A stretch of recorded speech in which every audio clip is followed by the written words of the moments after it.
یا تو وہ ہمارے گناہوں کا وبال ہوتا ہے. مصیبت آنے کی 3 وجوہات ہوتی ہیں. یا تو ہماری حماقت ہوتی ہے, ہم نے احتیاط کی نہیں ہوتی تو مصیبت آ جاتی ہے. اب آپ کے اعمال کتنے ہی اچھے ہوں, کبھی کوئی زندگی میں گناہ نہ ہو, سیٹ بیلٹ باندھے بغیر آپ گاڑی چلا رہے ہیں اسپیڈ میں, تو ظاہر ہے کہیں بھی بریک لگانی پڑے گی تو آپ دھڑام سے شیشے سے باہر جا کے نکلیں گے. اب آپ کہیں گے یار شاید مجھ سے کوئی ایسا گناہ ہوا ہے ماضی میں جس کی مجھے سزا ملی ہے. آپ سے گناہ کیا ہوا؟ اچھا آپ سے گناہ کیا ہوا کہ بھائی جب سیٹ بیلٹ ہے, نہیں آ رہی میرا خیال ہے بات, تو بے احتیاطی بھی تو ایک جرم ہے نا, اس کو لوگ جرم سمجھتے ہی نہیں ہیں.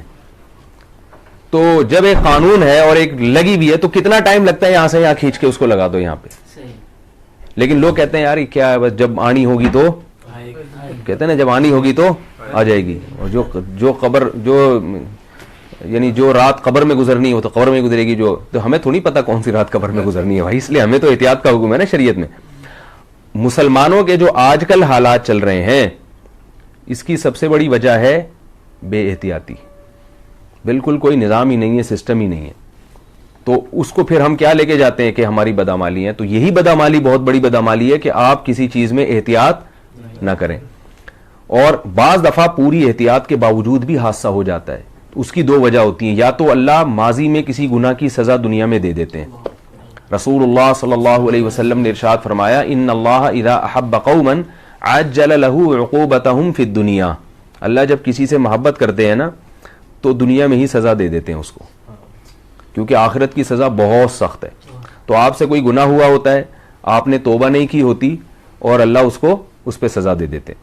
لیکن یہ جب ہے جب توبہ نہ کی ہو. اگر کسی نے سچی توبہ کر لی گڑ گڑا کے اللہ سے, صحیح جسے توبہ حقیقی معنوں میں توبہ کہا جاتا ہے, وہ والی توبہ کر لی, تو پھر اللہ اس کی سزا نہ دنیا میں دیتے ہیں اور نہ آخرت میں دیتے ہیں. اور بعض دفعہ ایسے ہوتا ہے کہ کوئی گناہ نہیں بھی ہوتا پھر بھی حادثات آتے ہیں, وہ درجات کو بلند کرنے کے لیے, کیونکہ اللہ کا نظام ہے کہ راحت اور سکون حقیقی معنوں میں صرف جنت میں ہوگا.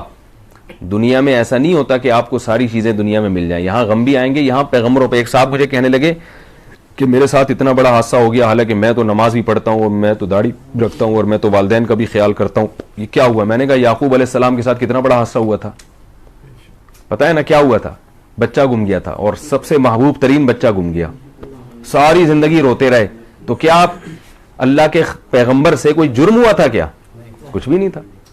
لیکن ان یعقوب علیہ السلام نے صبر کیا, اس کی وجہ سے یعقوب علیہ السلام کا کتنا بڑا مقام کہ پوری سورہ یوسف نازل ہوئی ہے اور اس میں یعقوب علیہ السلام کی دعائیں اور ان کا صبر اللہ نے بیان کیا ہے.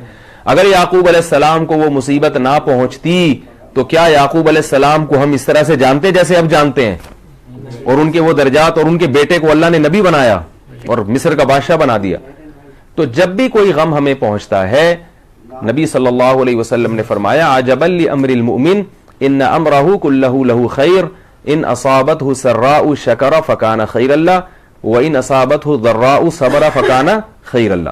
فرمایا جب بھی مصیبت پہنچتی ہے نا مسلمان کو, تو مسلمان کا معاملہ بڑا عجیب ہے. اگر اسے کوئی خوشی پہنچتی ہے تو شکر کر کے درجات بلند کرتا ہے یہ, اور غم پہنچتا ہے تو صبر کر کے درجات بلند کرتا ہے.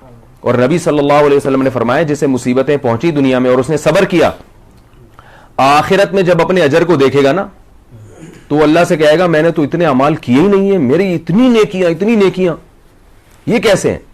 تو اللہ تعالیٰ کہیں گے کہ تو نے فلاں موقع پر مصیبت میں نے تجھے پہنچائی تھی, تو نے صبر کیا تھا, فلاں موقع پر مصیبت دی تھی, تو نے صبر کیا تھا. تو نبی صلی اللہ علیہ وسلم نے فرمایا بندہ کہے گا کہ کاش میری زندگی ساری مصیبتوں میں ہی گزری ہوتی, میں نے کبھی خوشی نہ دیکھی ہوتی. تو اتنا بڑا اجر ہے مصیبت میں صبر کرنے کا. ہم سمجھتے ہیں صرف نماز ہی پہ اجر ملتا ہے, اور آپ صلی اللہ علیہ وسلم نے اور بھی بڑی بشارتیں دی ہیں. ان اللہ مع الصابرین ہے نا قرآن مجید میں, کہ اللہ صبر کرنے والوں کے ساتھ ہے. تو یہ ضروری نہیں ہے کہ جو بھی مصیبت پہنچے وہ آپ کے کوئی گناہ کی سزا ہو, بلکہ اللہ تعالیٰ درجات بلند کرنے کے لیے بھی بعض دفعہ انسان کو مصائب میں ڈالتے ہیں.